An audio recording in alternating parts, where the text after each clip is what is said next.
Hola, ¿cómo están? Espero que se encuentren muy bien. Estoy haciendo este video porque de nuevo tuve por ahí un pequeño problema técnico y en la parte en la que subimos checando lo de Octa pues ya no quedó grabada la parte del video y nada más se escucha la explicación pero ya no se ve lo que estábamos haciendo acá en pantalla. Entonces vamos a retomar lo que hicimos el viernes. Y si recuerdan, pues nosotros estábamos viendo un ejemplo de una estructura tipo troz, donde habían tres elementos, habían tres nodos y bueno, vimos también las restricciones, que son las condiciones de frontera, vimos que hay tres grados de libertad y vimos cómo estar haciendo todo esto a lo que es la parte de Octave. Entonces, si recuerdan, les comenté que íbamos a estar trabajando con dos archivos. Este archivo troz.m, que es, digamos, el archivo principal, y desde aquí ustedes van a estar ejecutando este programa y desde otro código van a estar ustedes configurando lo que es su estructura. Entonces nada más para repasar lo que se vio ese día, estuvimos checando no línea por línea, pero sí estuvimos viendo algunos de los puntos más importantes de estos archivos.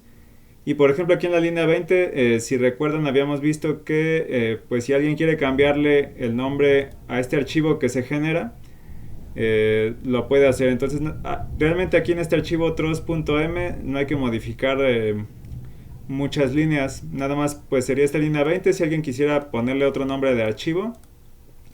Y recordando que este comando fopen lo que hace es abrir un archivo con el nombre que se especifica aquí en el primer argumento y luego la coma y el W quiere decir que se abre en modo de escritura. Entonces acá en la línea 24, si recuerdan, pues tienen que poner el nombre del archivo que contiene la configuración de su estructura de tipo troz. En este caso nosotros teníamos un archivo que se llama troz-1-data y es el que van a ustedes a poner ahí. Nada más recordando que no se le iba a agregar el punto M acá. Se llama luego en la línea 25 se llama una función que se llama print model data. Esta función ya está escrita, ya viene por ahí también en los archivos que subí a Classroom. La siguiente línea lo que hace es por acá que inicializa la matriz de rigidez global a ceros. Y bueno, esta n ustedes no la van a ver aquí en este troz.m, pero esta n se puede decir que el otro archivo que contiene su configuración de su estructura es el que le va a pasar esa variable, por así decirlo, a este programa, para que este programa sepa cuál va a ser esa dimensión de esa matriz global. Y bueno, en este caso recordando que las matrices que estamos manejando acá en esta formulación, las matrices de rigidez van a ser cuadradas. Entonces, suponiendo que esta n fuera de 3, pues generaría una matriz de ceros de 3 por 3. Esto simplemente se hace para que se haga la reserva de memoria y Octave ya sepa de antemano de qué tamaño van a ser estas matrices. La siguiente línea es una línea donde se asigna el vector de fuerza global y se rellena de ceros. Entonces, como es un vector, pues acá tenemos la función ceros, se abre paréntesis, n,1. Esa n,1, pues el primer argumento que es la n va a ser el número de renglones. Entonces, pues si es un vector, nada más va a tener una columna, que es este coma 1 que está acá en esta función. Y bueno, ¿qué más podemos comentar de acá? Se abre acá un ciclo for que va desde 1 hasta NEL. Que bueno, nada más me voy a pasar rápidamente para acá, para este otro archivo. Y NEL en realidad viene siendo el número de elementos. Entonces este ciclo for va a correr desde 1 hasta el número de elementos. En este caso del problema que vimos en la clase, el número de elementos va a ser de 3. Entonces este ciclo for se va a correr 3 veces. ¿Para qué? Para que en esta línea 30 lo que va a hacer es pues generar la matriz de rigidez local para cada elemento. Luego en la línea 31 lo que hace es generar una matriz de transformación, que si vieron en estos casos ya de las estructuras, voy a tener elementos orientados de diversas maneras, entonces necesito aplicar una transformación para poder posteriormente hacer lo que es el ensamble de la matriz de rigidez global. Luego, posteriormente, se aplica ya la transformación en la línea 32. Y luego lo que está en la línea 35 y 36, pues es para pasar de coordenadas locales a globales y para hacer lo que es el ensamble de la matriz de rigidez global. Entonces, hasta este punto, ya que se pasó, digamos, el programa a la línea 38, pues ya tengo ensamblada mi matriz de rigidez global. Y ya también pues ya se calcularon todas las matrices de rigidez locales para cada elemento. Luego, en la línea 40 tenemos que se va a formar un vector de fuerzas globales. Este form-tros-f pues también es una función que en realidad pues ya está definida. Ya no tenemos que nosotros preocuparnos por definir estas funciones, al igual que estas que están acá de la línea 30 a la 36, esas funciones ya están definidas, vienen en archivos.m que puse por ahí en la plataforma de Classroom, solamente recordando que se tienen que, todos los archivos que yo trabaje se tienen que manejar todos en la misma carpeta. Después lo que hace acá en la línea 44 es que va a estar resolviendo para los desplazamientos desconocidos. Entonces, si se fijan, pues lo que hace es una inversa de la matriz de rigidez global y la multiplica por el vector de fuerzas. Ahora, bueno, hasta acá hemos estado hablando de vector de fuerzas y demás, pero realmente este programa de tros.m se puede decir que toma la configuración que nosotros le indiquemos en el archivo de tros-1-data o de su archivo del que ustedes estén manejando con el nombre que ustedes le hayan puesto. Porque si se fijan en todo este código, pues no ven ningún módulo de elasticidad, no ven ningún área y no ven tampoco ninguna longitud. No ven tampoco la configuración de los nodos, la conectividad, aquí no se ve nada de eso. Entonces realmente este archivo de tros.m lo único que le van a mover si acaso es esta línea 20 y también esta línea 24. Lo demás lo van a dejar exactamente igual. Entonces de la línea 48 a la línea 55 lo que se va a estar haciendo es que se van a estar calculando lo que son desplazamientos nodales. Y luego vamos a ver qué nos dice el código que sigue a continuación, que va a ser un ciclo for y dice que este sirve para calcular las fuerzas que actúan en cada elemento en coordenadas locales. Entonces recuerden que si ya obtuve pues algunas soluciones como pueden ser fuerzas, como pueden ser desplazamientos, puedo yo regresarme para representarlo en un marco de coordenadas local de cada elemento en particular que yo tenga en mi estructura. Entonces, pues este ciclo for, que va de la línea 61 a la 78, lo que hace es que va de elemento en elemento y va, por ejemplo, no voy a comentar todas las líneas, solamente las más relevantes. La 62 lo que hace es que forma una matriz, digamos, que está representada en términos del marco de coordenadas local para cada uno de los elementos. Entonces, bueno, también, pues acá ya se llama lo que es la matriz de transformación para cada uno de los elementos y bueno, se aplican las transformaciones. Por ejemplo, aquí en la línea 64 se aplica la transformación. Y bueno, ¿qué más podemos comentar acá? De la línea 75 dice que se calcula el vector de fuerza para cada elemento en las coordenadas globales. Y en la línea de abajo, que es la línea 76, va a estar calculando el vector de fuerza pero en coordenadas locales. Y luego lo que hace acá en la línea 80 es llamar una función que se llama print-tros-results. Entonces también ya esa función ya viene definida, ya no tienen que preocuparse por definirla ustedes.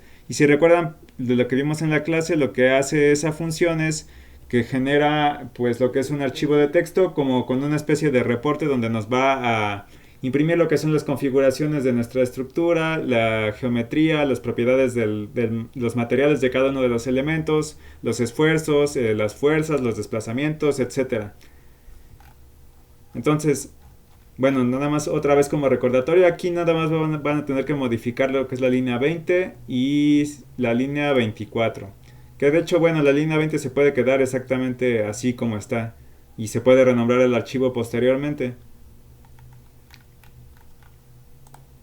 Entonces, si recuerdan, por ahí en la clase estuvimos eh, resolviendo el ejemplo que vimos por ahí en las diapositivas y lo resolvimos mediante Octave. Y si recuerdan, pues tomábamos este ejemplo donde tengo tres nodos, tengo tres elementos.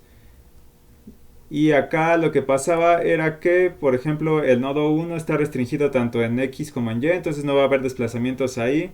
Nada más para que lo tengamos presente a la hora de definir lo que son las condiciones frontera. Entonces podríamos decir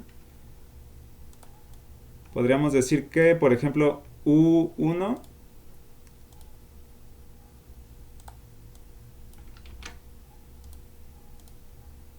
bueno, ahí está listo, que U1 va a ser igual a 0. Y V1 va a ser igual a 0. Entonces acá recordando, en las estructuras tipo TROS, cada uno de los elementos van a tener 2 grados de libertad. Uno sería por el desplazamiento horizontal y otro por el desplazamiento vertical. Entonces en el nodo 1 hay un soporte tal que a mí no me restringe a que yo no pueda mover ese nodo ni en la dirección X ni en Y. Entonces, ¿qué va a pasar con el nodo 2? Si sigo analizando el resto de los nodos, pues en el nodo 2 hay un soporte tipo roller. Este soporte me permite realizar un desplazamiento en la dirección horizontal, pero en la dirección vertical no me deja hacer desplazamientos. Entonces, yo puedo escribir que V2 es igual a 0. Todo esto para que lo tengamos presente al momento de que estemos definiendo nuestras condiciones de frontera en lo que es nuestro programa de configuración. Entonces, si ya nos brincamos acá al programa de configuración, bueno, también, pues si se fijan, de hecho estos códigos también los pueden ejecutar en MATLAB si quieren. De hecho, la terminación de los archivos es la misma, es .m y teóricamente no debería de haber ningún problema en que los corrieran en MATLAB. Entonces acá, en este archivo de TROS-1-data, voy a estar metiendo lo que es la configuración de mi estructura, es decir, cuántos nodos, cuántos elementos, cuántos nodos hay por cada elemento, el número de grados de libertad por cada nodo. Y también calcula lo que es el número de grados de libertad ya en total por cada elemento. Entonces acá, número de nodos, pues en la estructura, si recuerdan, pues tenemos 3. Número de elementos también tenemos 3. Número de nodos por elemento, tengo en este caso son elementos simples que tienen un nodo en cada extremo, entonces el número de nodos es igual a 2. El número de grados de libertad por nodo, pues también son 2, porque recuerden que aquí en este tipo de elementos TROS, lo que va a pasar es que va a haber un desplazamiento en X y uno en Y. Y dice que, bueno, el siguiente parámetro de la línea 18 dice número de grados de libertad por elemento. Entonces lo que se hace es multiplicar el número de nodos por elemento por el número de grados de libertad por nodo. Entonces acá lo que debería hacer es multiplicar 2. ¿Por qué? Porque es el número de nodos por elemento y lo va a multiplicar por esta variable que es nodo f.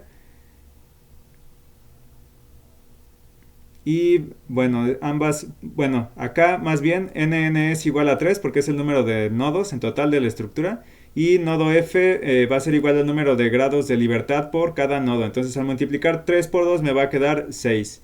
Este cálculo de el DOF se hace para que ya las matrices que defina yo a continuación, ya sepa yo de antemano qué tamaño van a tener. Vamos a ver más adelante cómo es que se usan todas estas variables.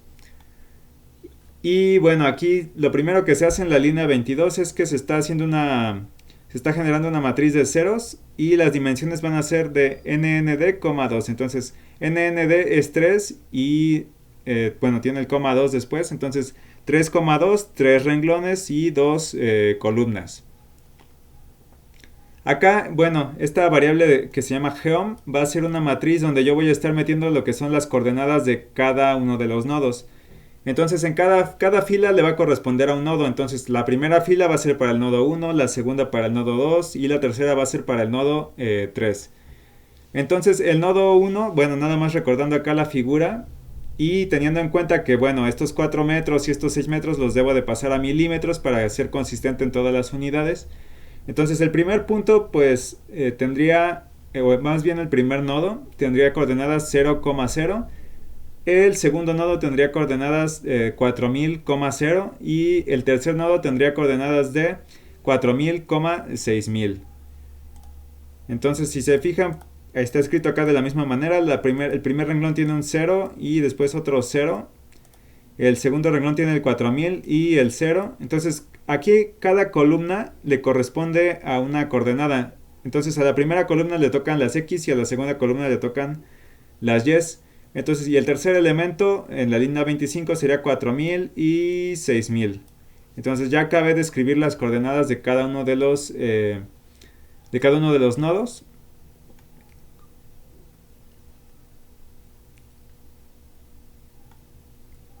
Y bueno, nada más una modificación así rapidita. Vamos a mover este comentario para la parte donde le corresponde.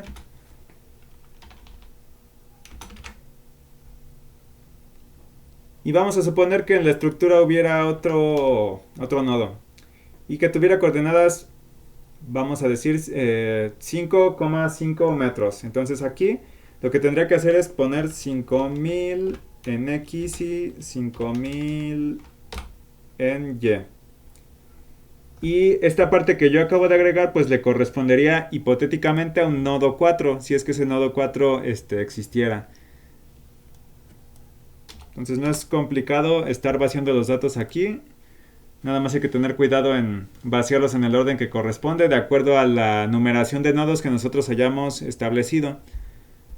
Lo siguiente que tengo que hacer, ya que definir la geometría, digamos, de la estructura, las coordenadas de cada uno de los nodos, tengo que definir algo que se llama matriz de conectividad. Y vamos a ver qué tamaño tiene. Si recuerdan, bueno, esta variable se define como connect y se va primero a hacer se va a generar una matriz de ceros de 3,2. ¿Por qué? Porque este NEL, si recuerdan, pues es igual a 3. Entonces, ¿qué va a ir en cada línea de esta matriz? O en cada renglón, más bien dicho. En cada renglón le va a corresponder a cada uno de los elementos de mi estructura. ¿Y qué voy a vaciar en la primera columna? En la primera columna vacío lo que es el primer nodo de cada elemento y en la segunda columna vacío lo que es el segundo nodo de cada elemento. Podría estar un poquito confuso, pero vamos a regresarnos a la figura para que vean de qué es lo que estoy hablando. Si yo me paro en el nodo 2, el primer nodo de este elemento 2 sería el nodo 2 y el segundo nodo de este elemento sería el nodo 3. Entonces ahí tengo que vaciar un 2 en la primera columna y luego un 3. Entonces vamos a checar acá para que vean que corresponde. Aquí hay un 2 y también aquí hay un 3. Entonces todo esto corresponde al elemento 2, nada más recordando. Y el tercer renglón le va a corresponder a lo que es el elemento 3. Y si recuerdan, pues bueno, el elemento 3 está conectado entre el nodo 1 y el nodo 3. Entonces así los voy a vaciar del menor al mayor. Entonces el primer nodo para este elemento 3 va a ser el nodo 1 y el último nodo va a ser el nodo 3. Entonces seguiría con lo que son las propiedades geométricas acá en la línea 39. Y voy a generar otra matriz de ceros y la voy a asignar a esta y se va a llamar prop. Y también va a ser de 3,2. ¿Por qué? Porque este NEL pues también sería el valor sería de 3 porque tengo 3 elementos. Entonces, ¿qué va a pasar aquí? Cada renglón le va a corresponder a lo que es un elemento. Entonces, por cada renglón, en cada renglón van a haber dos columnas. La primera columna va a ser para lo que es la propiedad del módulo de elasticidad, que si recuerdan sería de 200 gigapascales, pero si lo pasan a lo que son los newtons sobre milímetro cuadrado, les deberían quedar 200.000. Nada más para que lo corroboren ahí en su casa.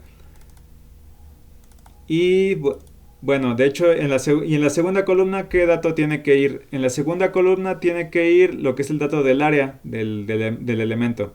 Entonces, el área, pues si recuerdan, todas las áreas eran las mismas, son de 2300 milímetros cuadrados. Vamos a suponer que les hubieran dicho que el primer elemento no va a tener un módulo de elasticidad de 200 gigapascales, sino que tendría uno de a lo mejor 350, por decir algo. Entonces lo tengo que cambiar aquí. Y si me dicen, ¿sabes qué? Cambia también el módulo de elasticidad para el tercer elemento, ya no va a ser de 200 gigapascales, que sea de 500. Entonces lo cambio aquí donde corresponde, que sería pues en el último renglón, que es el del elemento 3, y en la primera columna, que esa columna es del módulo de elasticidad. Entonces bueno, aquí los voy a regresar a sus valores originales. Y lo vamos a guardar. Entonces ya quedó también la matriz de propiedades de cada elemento. Ahora hay que definir lo que son las condiciones frontera. Y aquí lo que hace, bueno, en la línea 46 lo que hace es inicializar una matriz en unos en lugar de inicializarla en ceros. Y esto ya se hace así, a lo mejor ustedes se podrían preguntar de dónde sale, por qué se hace esto. Esto ya es más bien como que un arreglo interno de la persona que estuvo programando esto para poder hacer todo lo que es el ensamble de las matrices. Esta parte realmente tiene que ver ya con la implementación, con cómo el programador hizo que digamos Octave entendiera cómo se tienen que hacer los ensambles de las matrices, cómo se tienen que aplicar las condiciones de frontera para que se puedan reducir esas matrices, ese sistema matricial. Entonces, pero bueno, esta línea 46 se va a quedar siempre así, no la van a modificar. Y de hecho tendría un tamaño de nnd, nodof, que es la otra variable. Y ese nnd, si recuerdan, es 3, va a ser el número de nodos. Y nodof es el número de grados de libertad por nodo. Entonces nnd, nodof sería 3,2. Entonces se quedaría una matriz de 3,2. Ahora hay que ser cuidadosos cuando estemos, porque aquí vamos a vaciar las condiciones de frontera a partir de la línea 47. Entonces acá cada renglón le va a corresponder lo que son... A cada renglón le corresponde el nodo. Entonces, ¿a qué me refiero con esto? Vamos a aterrizarlo ya aquí con esta línea 47. Dice que nf de 1,1 es igual a 0. Acá lo que se está haciendo es que se está indicando que el primer argumento de este nf es un 1. Y eso quiere decir que en el primer nodo, 1, este 1 le corresponde al grado de libertad. Entonces acá el grado de libertad 1 va a ser el grado de libertad horizontal. Y en el eje de las X, y si yo aquí pusiera un número 2, querría decir que es el otro grado de libertad, que es pues el desplazamiento en la dirección vertical o de las Y's. Entonces aquí lo que estoy diciendo en la línea 47 es que en el nodo 1, en el grado de libertad 1, que es U1, se haga igual a 0. Recordando el tipo de soporte que tenemos, y que en este nodo no va a haber ni movimiento ni desplazamiento en X ni tampoco en Y.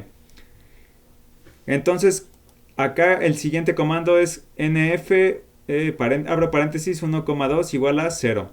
Lo que estoy diciendo aquí es lo siguiente: en el nodo 1, que es el primer argumento, coma, en el segundo grado de libertad, que es el grado de libertad que corresponde al desplazamiento vertical, ese grado de libertad va a ser igual a 0. Entonces yo dentro de este paréntesis de los de nf especifico el nodo y el grado de libertad que quiero yo hacer 0. Recuerden que acá en este caso de las estructuras tipo TROS, cada elemento va a tener dos grados de libertad, uno por el desplazamiento horizontal y otro por el desplazamiento vertical. Y en la línea 48 lo que tenemos es que bueno, vamos rápidamente a la figura para que podamos ver qué es lo que está restringido acá. Quedamos que el grado de libertad que va en el sentido de las Y's pues va a ser igual a 0, que es este B2 igual a 0. Entonces en este caso que B2 igual a 0 tengo que decirle que, ¿sabes qué? En NF, en 2, que este primer elemento, o digamos primer argumento, le corresponde a lo que es el número de nodo, y el coma 2, yo le estoy diciendo al programa el grado de libertad 2 en ese nodo se va a hacer 0. Recordando que este 2 aquí le corresponde a lo que son los desplazamientos verticales. Entonces, el 1 van a ser los desplazamientos en el sentido horizontal y el 2 en el sentido vertical. Entonces, vamos a suponer que hubiera... Bueno, aquí le voy a cambiar el comentario para que le corresponda al nodo que se está analizando. Y vamos a suponer que hubiera otro nodo 4. Imaginémonos que hay otro nodo 4 y hay una restricción en la que yo no lo puedo mover ni en X ni en Y. Entonces le tengo que decir, ¿sabes qué? Entonces, en el nodo 4, la coordenada 1 o el grado de libertad 1, que son desplazamientos horizontales, sería igual a 0. Y ¿sabes qué? Pues también NF en 4, que sería el nodo 4, 2, el segundo grado de libertad en ese nodo, que son los desplazamientos verticales, va a ser igual a 0. Entonces, de esa manera yo voy agregando aquí lo que son las condiciones de frontera. Pero bueno, vamos a quitar esto para poder correr correctamente nuestro programa. De la línea 52 a la 60 no le van a mover nada a ustedes. Vamos a ver qué pasa ahora con la línea 64. En la línea 64 simplemente se está generando lo que es una matriz de ceros. Y vamos a ver quién es ese NND. NND es el número de nodos. Entonces, acá esta matriz me deberá de quedar de 3,2. Acá se va a poner lo que es un vector de cargas. Bueno, no un vector, sino más bien una matriz. Y bueno, ¿qué va a ir especificado en esta matriz? ¿O cómo lo voy a modificar yo? Entonces, bueno, voy a regresarme a la figura para que puedan ver cómo se modificó esa matriz en base a lo que tenemos acá como cargas. La única carga que tenemos es en el nodo 3 y es una fuerza de 12.000 newtons que está aplicada en el sentido positivo horizontal.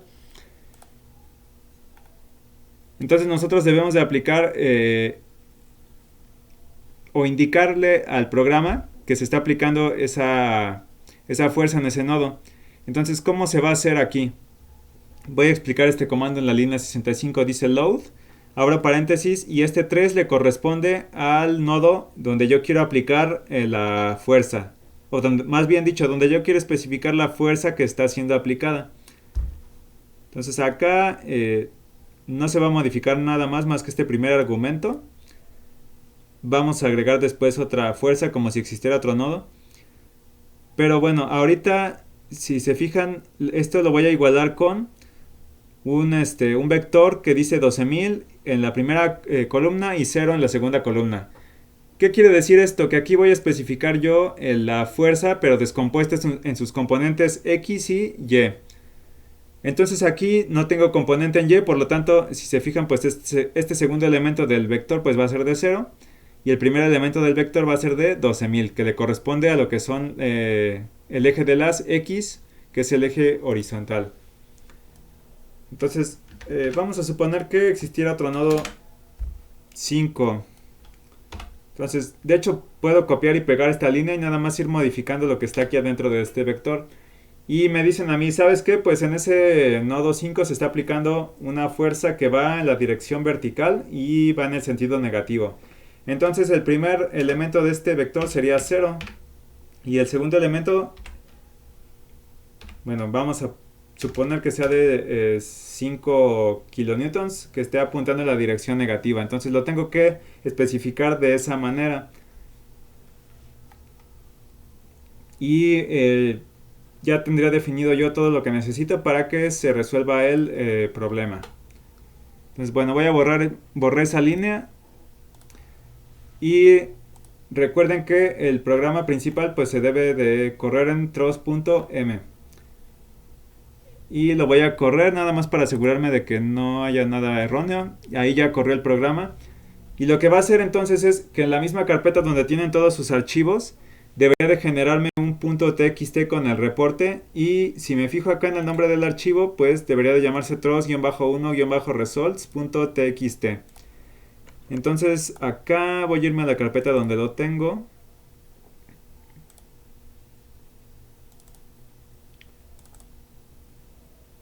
y me fijo que aquí ya está generado un archivo que se llama throws-1-results.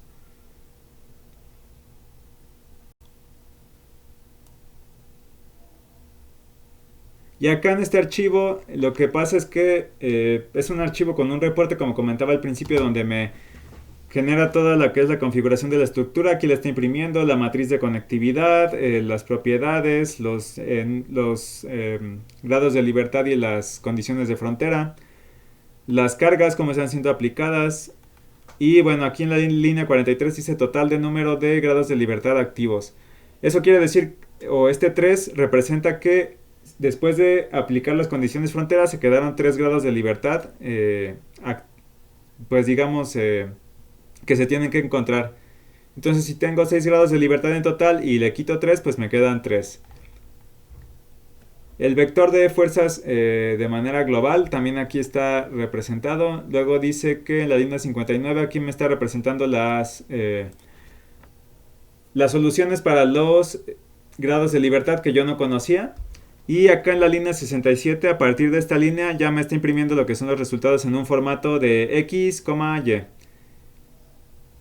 Entonces, bueno, si lo comparan contra lo que se obtuvo por ahí en el problema que estuvimos viendo en la clase pasada, se van a fijar que al ustedes al compararlo con el resultado, pues va a quedar exactamente el mismo. Y de hecho, bueno, acá también eh, lo que pasó es que me generó pues las fuerzas por cada, digamos, las acciones que se están aplicando a cada miembro. Y aquí de hecho ya me dice si están en tensión o si están en compresión.